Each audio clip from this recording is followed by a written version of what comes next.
Vamos ler a palavra de Deus, vamos ler o que está escrito no Salmo 91, do versículo 14. Vamos ler junto bem alto, vamos lá. Porque a mim se apegou com amor, eu o livrarei, pô-lo-ei a salvo, porque conhece o meu nome. Amém? Podemos assentar. Eu quero nesta noite conversar um pouquinho com vocês. E quero começar falando um pouquinho de apego. Amém? Vocês sabem que às vezes a gente não é muito fácil de se apegar de verdade assim a alguém ou a alguma coisa. Às vezes nós temos essa dificuldade. Quando a gente tem essa dificuldade de apego, tudo relacionado a nós, as nossas convivências, aos nossos relacionamentos, tem um prazo de validade, né? Aquele prazo de validade que é o tempo que você, de alguma forma, está muito próximo, se apega muito. Depois é comum haver um rompimento e você não sente muita coisa depois que rompe com aquilo que em algum momento você foi apegado. Isso é uma das coisas ruins para qualquer um de nós, porque isso nos impede de criarmos vínculos.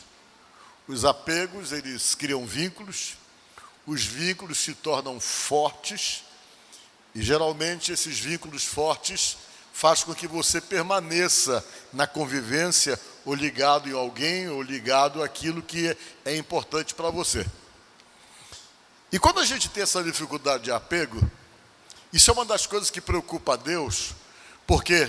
Porque, sem dúvida alguma, também nós teremos dificuldade para nos apegarmos a Deus e estabelecermos um vínculo com Ele muito forte, a ponto então que Ele possa nos dar direitos, exatamente por conta desse vínculo que existe entre nós e Ele, e dá tempo também dele poder concluir promessas que Ele tem com a nossa própria vida. Quando você se envolve com Deus, a Bíblia diz que tem inúmeras promessas que realmente estão na Bíblia, que Deus está simplesmente expondo para nós o que é que Ele pretende fazer, quais são as vantagens de estar completamente envolvido com Ele.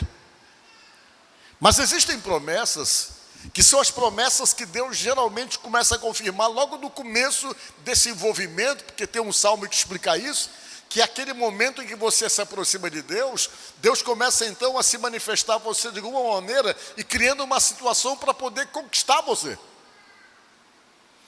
E Ele vai e confirma algumas coisas. Uma das coisas que diz no Salmo é que Ele satisfaz o desejo do seu coração como um sinalizador de que essa convivência com Ele, ela vai ser benéfica para você e vai trazer realmente vantagens para você e muitas vantagens.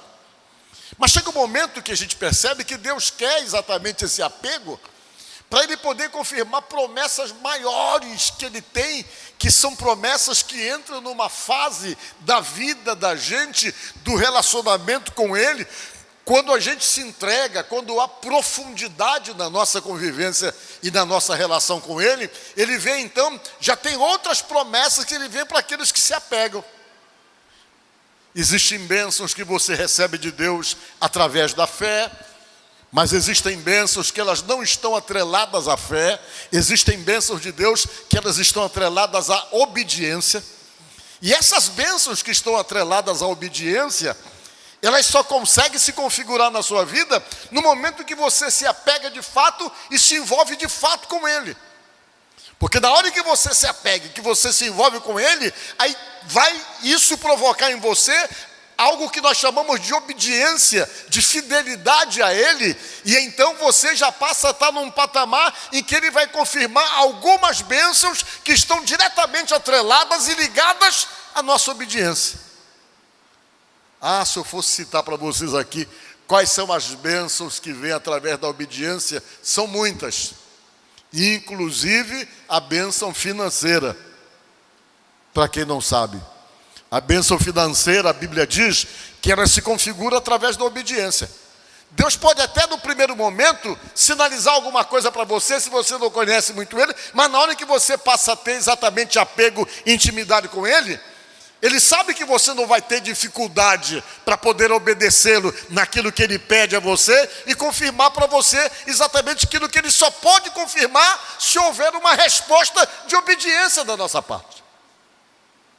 Tem coisa que não adianta você orar, tem bênçãos que não adianta você pedir, tem bênçãos que ela vem automaticamente sobre a sua vida como resultado de obediência. A obediência faz com que Deus comece a confirmar um monte de coisas. Vocês lembram que Jesus falou? Buscai, pois, em primeiro lugar o reino de Deus e a sua justiça, e todas as demais coisas, o quê? Vos serão acrescentadas. Você não vai nem pedir. O fato de estar buscando, o fato de priorizar Deus, o fato de ter de fato um apego profundo, isso aí já proporciona para você o direito de ter sobre a sua vida coisas acrescentadas antes de você fazer qualquer pedido. Deus olha a necessidade antes e começa a acrescentar. Essa é a diferença do apego. Essa é a diferença da obediência. Você entra num processo de relacionamento com Deus que você nem pede mais, ele diz que ele já acrescenta. Está lá, eu acho que em Deuteronômio 14 fala alguma coisa, que ele faz uma lista enorme dizendo, olha, se você fizer isso no final, eu vou confirmar tudo isso para você. Por quê? Porque tem bênçãos que estão atreladas à obediência, ao apego. E dentre essas promessas de resultados da vida da gente, que envolve o apego, está exatamente a proteção de Deus dentro dessas proporções que eu quero falar para você. O compromisso dele proteger você que é apegado. Você que tem apego com ele. Eu digo isso para você porque as pessoas às vezes pensam que a proteção de Deus ela vem assim porque ele tem que dar. A proteção de Deus é resultado de aliança estabelecida por apego, por aproximação. Senão a coisa não funciona. Deus estabelece regras para as coisas. E tem gente que pensa, por exemplo, que toda essa promessa que está no Salmo 91 com respeito à proteção de Deus, elas vão acontecer na vida da gente porque a gente está lendo aquilo ali, ou porque a gente acha que estamos com a Bíblia aberta lá dentro de casa, na página do Salmo 91, chega a página, fica amarela, e a gente está achando que isso já é o suficiente para que Deus proteja, porque a Bíblia está aberta no Salmo 91. Porque eu tenho lá na parede da minha casa uma placa com todo o Salmo 91 e que isso vai ser a garantia. A Bíblia diz que não. O diabo, ele não tem medo desse salmo. Se ele tivesse medo desse salmo, ele não citava uma parte para Jesus. Quando ele tentou Jesus, ele usou um pedacinho do salmo para afrontar Jesus, dizendo assim, por que tu não te jogas daqui lá embaixo? Não está escrito, ele falou assim. Se ele falou não está escrito, porque ele tinha lido. Ele já tinha lido o salmo. E o salmo não criou nenhum tipo de intimidação a ele, por ele ter lido, ou por ele conhecer o salmo, ou por ele citar o salmo, ele não se sente atingido por isso. Que ele chegou com Jesus e disse, não está escrito lá? Que aos teus anjos dará ordem ao teu respeito, para que tu não tropeces com o teu pé em pedra. Ele jogou em Jesus um trechozinho do salmo que ele conhecia, que ele sabia, que estava ligado a uma série de palavras proféticas. E Jesus teve que dizer, mas também está escrito, não tentarás o Senhor teu Deus. Então, não se iluda, achando que toda essa promessa de proteção, ela vai se configurar na sua vida unicamente porque você tem um salmo pendurado em casa, ou porque a sua Bíblia está aberta no Salmo 91. Não! Essa promessa de proteção, ela se configura na vida daquele que tem apego com Deus. Diga glória a Deus. Apego de amor, é o que diz o finalzinho do Salmo. Porque é apegado, eu vou livrar por causa disso, porque se apegou com amor a mim, disse Deus. Como você se apegou com amor a mim, eu livrarei, poloei a salvo, porque conhece o meu nome. Diga glória a Deus. Aí vem o quê? Vem intimidade, vem apego, vem aproximação, que faz com que toda uma promessa venha se confirmar sobre a sua vida. Quem está entendendo, diga amém. Aí o que é que promete Deus para aquele que se apega a Ele? Promete proteção e promete livramento, se houver esse apego. E a revelação desse salmo é alguma coisa que tenta mostrar para você todas as ameaças pelas quais você está submetido, que possa existir no mundo visível e no mundo invisível, daquilo que você vê e daquilo que você não vê, baseado em tudo aquilo que possa representar de fato ameaça para você. Aí Deus vai, dá inspiração ao salmista e ele começa então a simplesmente descortinar tudo aquilo que possa representar um perigo para nós, ou uma ameaça para nós, algumas coisas que são perceptíveis, outras coisas que estão no mundo espiritual, que você não tem nem ideia como é que essas coisas funcionam, mas Deus, por ser Deus, tem conhecimento e sabe, Ele vem e lança a promessa de proteção, dizendo, olha, eu vou te livrar até das coisas que você nem sabe que existem. E Ele vem e deu inspiração para poder fazer essa relação de coisas que nós podemos então ter como ameaçadoras com respeito à vida de um ser humano comum, como eu, como você, como todos nós. Olha só o que diz o Salmo aqui. Vamos ler agora. Ih, já é pequeno, né? Não dá para ler direitinho. Mas eu vou pedir para ela colocar versículo por versículo para a gente poder mais ou menos nos situarmos aqui. Primeira coisa, aquele que habita no, o quê? Esconderijo do Altíssimo. O que é esconderijo? Esconderijo é o lugar onde você se esconde. Tem momentos em que as ameaças elas podem vir e você fica escondido por Deus. E esse negócio de ser escondido por Deus é alguma coisa tão poderosa que Deus, com certeza, pode tornar você invisível aos seus inimigos. Esse negócio de esconder está diretamente ligado a isso. A ameaça chega, mas ela não vê você. Diga glória a Deus.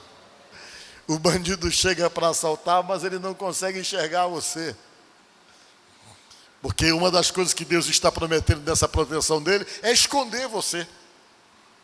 É agir com o seu poder ao ponto de esconder você exatamente das ameaças às quais você possa estar sujeito. E Deus vem e diz, olha, o que habita no meu esconderijo, que está protegido por mim, que eu escondo, que eu guardo, disse ele, pode ficar tranquilo e pode descansar debaixo da minha sombra. Diga glória a Deus. Você pode estar correndo os maiores riscos, você sabe que está se levantando meios para tentar atingi-lo, você sabe que realmente as ameaças são presentes, mas Deus está dizendo que ainda que você esteja sob ameaça, ainda que você esteja em uma situação em que de repente você está tendo que lidar com situações de levantes para tentar atingir você, Deus está dizendo que se você se apegou a Ele com amor, para você ficar tranquilo, totalmente tranquilo, por quê? Porque o que vai acontecer é que você vai estar no esconderijo dEle, e se você estiver no esconderijo dEle, não é para você se preocupar ou entrar em desespero, mas Ele pede para você simplesmente descansar nele. Diga glória a Deus. Você para e pensa, olha, a situação está séria, os problemas são muitos, as ameaças vêm de todo lado, mas você consegue dormir em paz, tranquilo, porque você sabe que você está na sombra do Altíssimo, que Ele esconde você, que Ele protege você, e quem quer ter acesso a você não vai ter, por quê? Porque você vai estar debaixo da sombra dEle. Olha que promessa maravilhosa. Aí Ele diz que você pode descansar. Descansa lá. Se você tem a proteção dele, você pode estar sob as maiores ameaças, mas descansa. Porque o esconderijo dele é suficiente para proteger você, e a sombra dele é suficiente para te dar tranquilidade, para te dar conforto, a ponto de você poder relaxar. Aí depois que ele vem e diz isso, diz o Senhor: o meu refúgio, o meu baluarte, o Deus forte em que eu confio. Deixa eu ver o que é a palavra baluarte, que eu me esqueci agora. Mas tem o nome. Fortaleza inexpugnável. Significa a palavra baluarte. Ele está dizendo aqui que Deus é a tua fortaleza inexpugnável, que é o teu baluarte. O que é isso? Você está num lugar que ninguém consegue invadir, que ninguém consegue entrar. Diga glória a Deus. É a fortaleza dele. É um lugar inexpugnável, é um lugar que ninguém vai conseguir ter acesso ao ponto de passar por cima daquilo e simplesmente invadir para poder alcançar você, porque lá ninguém entra. Se ele protege, se ele guarda, o diabo não entra, o demônio não entra. Quem quiser entrar não vai conseguir entrar, porque ele é o teu baluarte, a fortaleza dele é inexpugnável. Aí depois que ele diz que ele é a fortaleza inexpugnável, no teu baluarte, ele é o Deus em quem você tem que confiar. Ah, mas essa confiança nossa, às vezes ela é frágil. Nós somos extremamente inseguros. A gente vê ameaça, a gente se assusta. A gente vê ameaça, a gente se apavora. E às vezes as ameaças elas vêm por todos os lados, mas ele está pedindo aqui para você, para mim, para nós: confia. Esteja nas minhas mãos e confie, você está na minha fortaleza. Eu sou a sua proteção.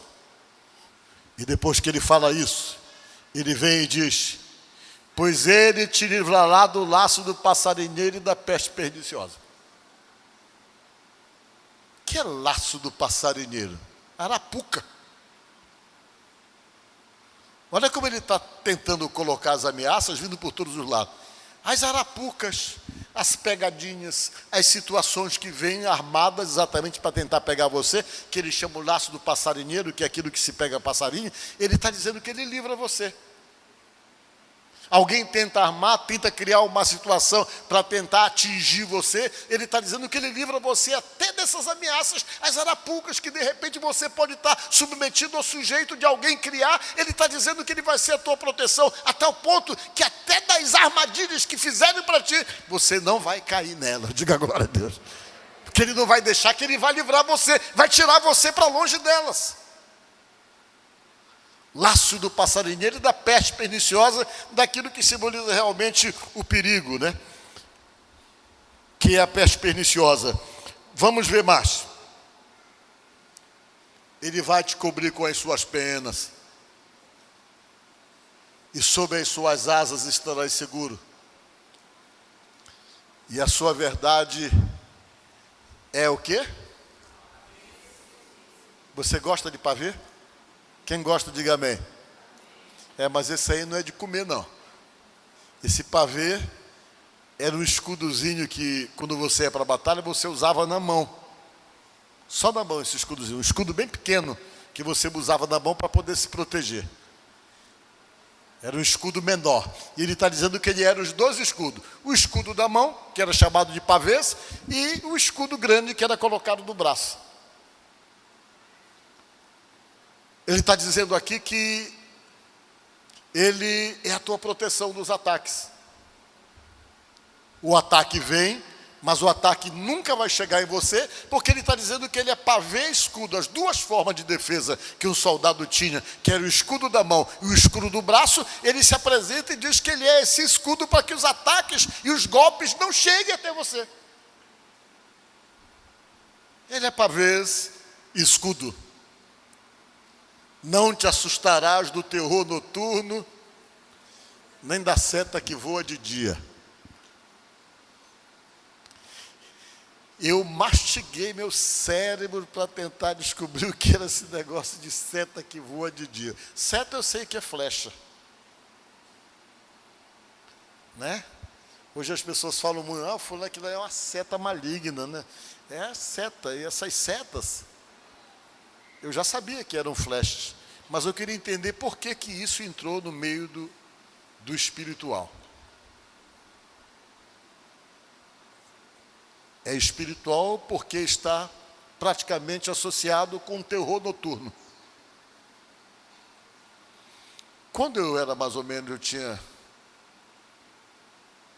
acho que uns 18 anos, eu havia me convertido há algum tempo e eu era do grupo de mocidade da igreja. Fazia parte da igreja jovem. Tinha um amigo meu, olha como foi que eu descobri. Tinha um amigo meu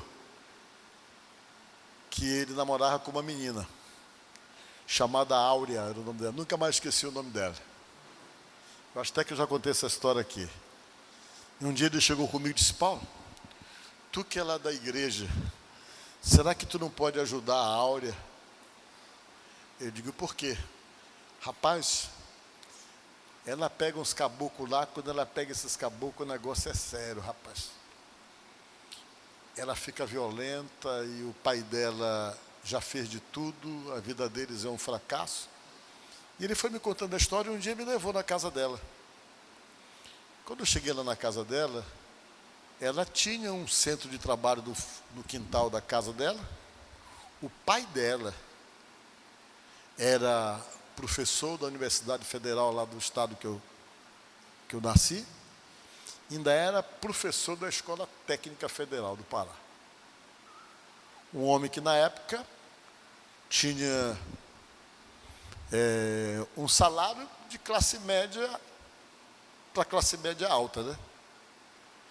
E quando eu cheguei na casa dele, eu fiquei impressionado quando eu soube da função dele e da vida que ele tinha. Ele vivia numa miséria que não dava para você associar. Um homem bom, um homem incrédulo, um homem gente boa, porém dominado por forças espirituais malignas, com todo o salário que ele tinha, ele vivia num cativeiro, preso numa mercearia da esquina, onde se comprava antigamente, anotando tudinho para você pagar no final do mês, e ele vivia mais ou menos assim, numa prisão financeira. Quando eu fiquei sabendo da situação dele toda, eu fiquei muito impressionado com aquilo e fui conversar com ele. O que acontecia? Ele falou: eu não sei. Você sabe que é decadência de vida você chegar na casa de uma pessoa, ele ter uma casa realmente relativamente boa para os padrões do lugar que a gente vivia, mas tudo destorado assim, parede descascada, e você viu uma decadência total na família. Aquilo ali me incomodou muito. Aí eu comecei a conversar com ele, ele contou a história. A filha dele, chamada Áurea, havia chorado, segundo ele, na barriga da mãe. Ela tinha uma avó que era totalmente envolvida com entidades, e dizia ela que ela havia chorado na barriga da mãe, e ela foi e consagrou a menina exatamente às entidades que ela acreditava. Quando a menina nasceu, ela começou a ter o negócio dos desmaios. Depois desses desmaios, falaram que ela tinha alguns dons que ela tinha que desenvolver, e se ela não desenvolvesse, a vida dela daria para trás. E ele levou ela para um lugar para ela poder desenvolver os dons que ela tinha, que eu não quero chamar o nome aqui, que pode de repente ser interpretado como ataque à religião, e não é ataque à religião, mas estou contando uma história, né, sem ferir a religião de ninguém, porque eu acho que todo mundo tem o direito de seguir o que quer, mas contando uma história que eu conheço. E ela foi lá, se envolveu totalmente com as entidades que eram da avó, mas a vida dela nunca melhorou. Ela tornou-se uma pessoa de uma vida extremamente fracassada. Não terminava nada que ela começava, e a vida dela se tornou uma vida travada. E lá dentro do lugar onde ela foi desenvolvida, disseram para ela que ela teria que trabalhar, que ela teria que ter um centro na casa dela para poder trabalhar exatamente para as entidades que a avó havia consagrado, porque se ela não fizesse isso, a vida dela todinha ia dar para trás. E ele, o pai, preocupado com ela, que era uma filha que ele amava, ele foi fez no fundo do quintal dele um local de trabalho, para ela poder trabalhar exatamente com as entidades pequenas. Ela foi dedicada. E mesmo ela tendo essa dedicação, a vida dela nunca melhorou em nada. Eu conhecia o problema, mais ou menos de perto, porque eu tinha convivido com isso. Minha mãe foi a mesma coisa, aconteceu com minha mãe. Eu vivi num ambiente dentro de casa, a vida toda envolvido com essas coisas. Nunca vi nada melhorar na vida da minha mãe, pelo contrário.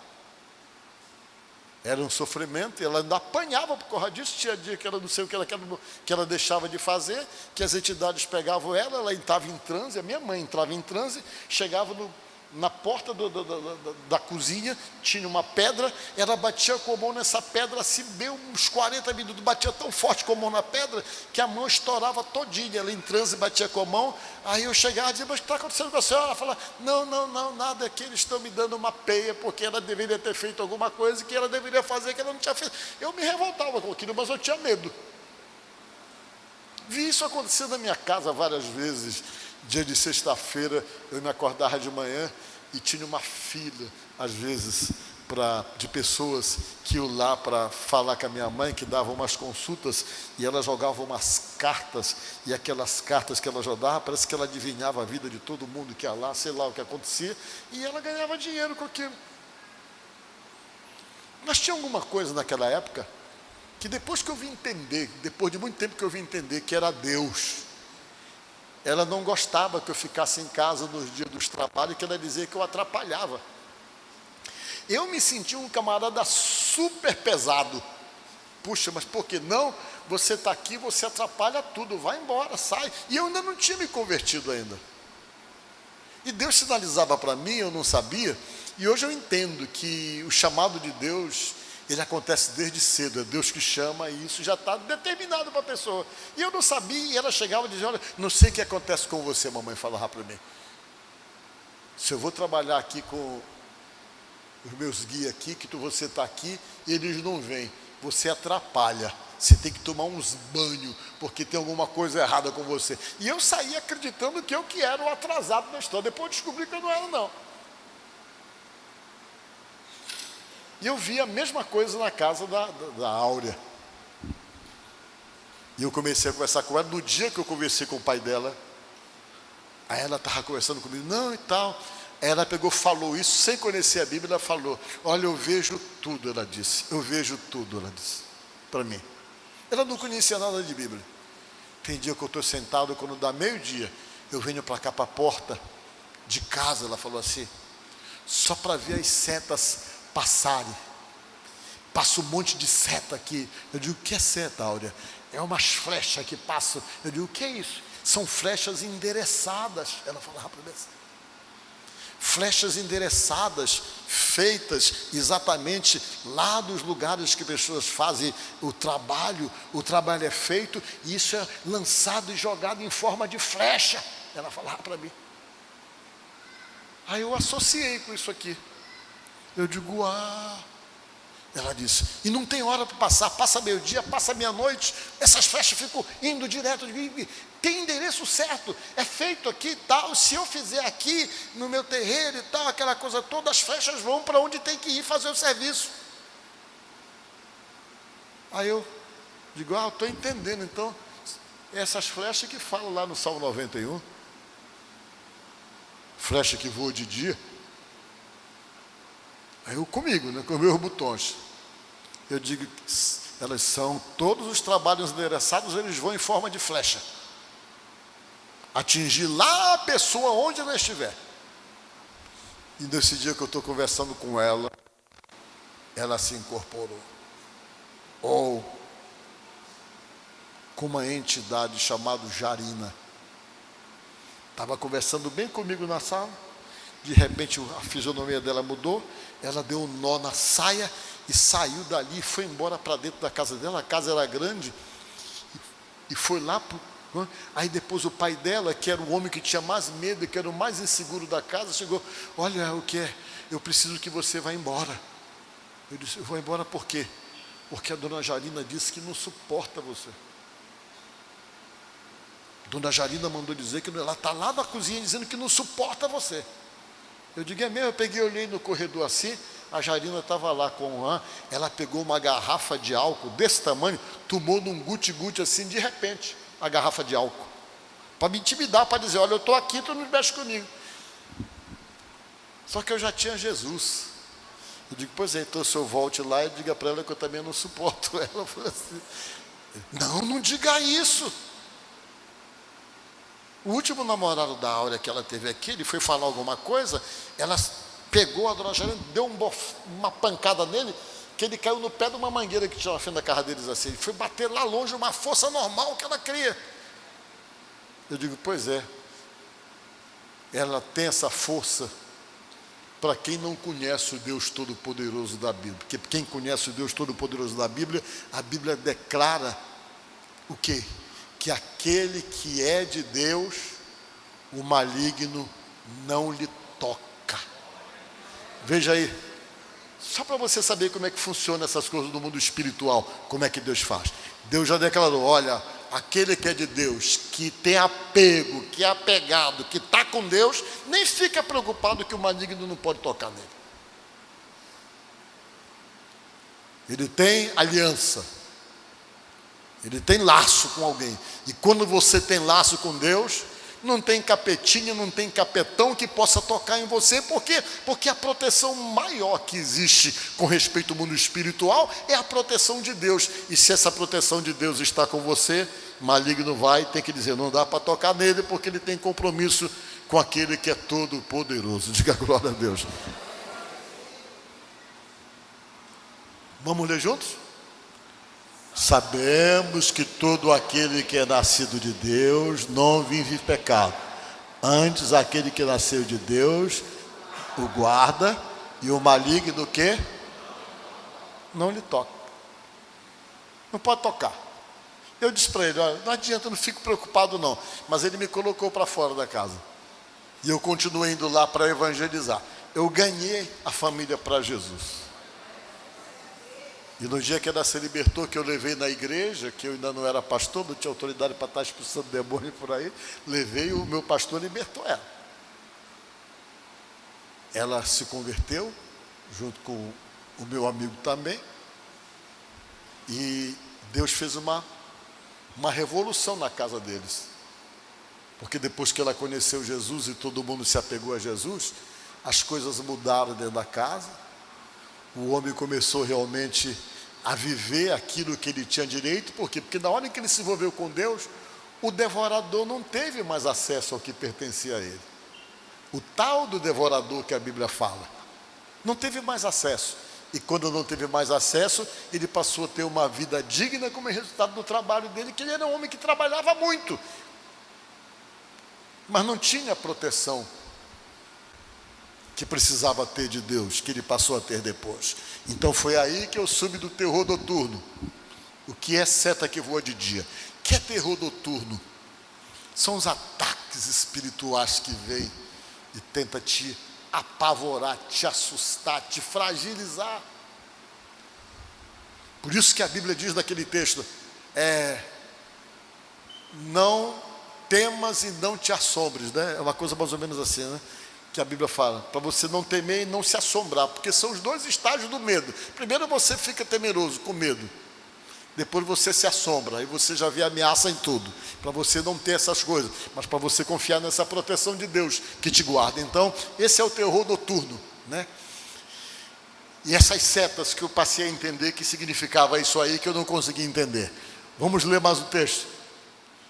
Nem da peste que se propaga nas trevas, que são coisas espirituais, malignas, que vêm para tentar atingir você, nem da mortandade que assola ao meio-dia, que outras formas de ataques que o inimigo pode criar para tentar atingir você. Aí que Deus diz mais. Aí vem esse texto, que é um texto que todo mundo gosta, que todo mundo acha extraordinário, que Deus tenta dizer somente para você uma coisa, que você é o escolhido. Se você está ali e a proteção dele que está com você, vai acontecer em tua volta, mas não pode acontecer com você. Diga glória a Deus. Porque Deus diz o quê? Que se você está na proteção dele, pode estar todo mundo atingido do lado, mas você está ali de pé e sustentado por essa proteção que ele te dá, como resultado de você ter o quê? Vocês lembram do começo? Ter o quê? Se apegado. Diga comigo, se apegado. É o resultado de estar apegado. Ele vem e diz, olha, caiu 1000 ao teu lado e 10.000 à tua direita, mas tu não vai ser atingido não. Por quê?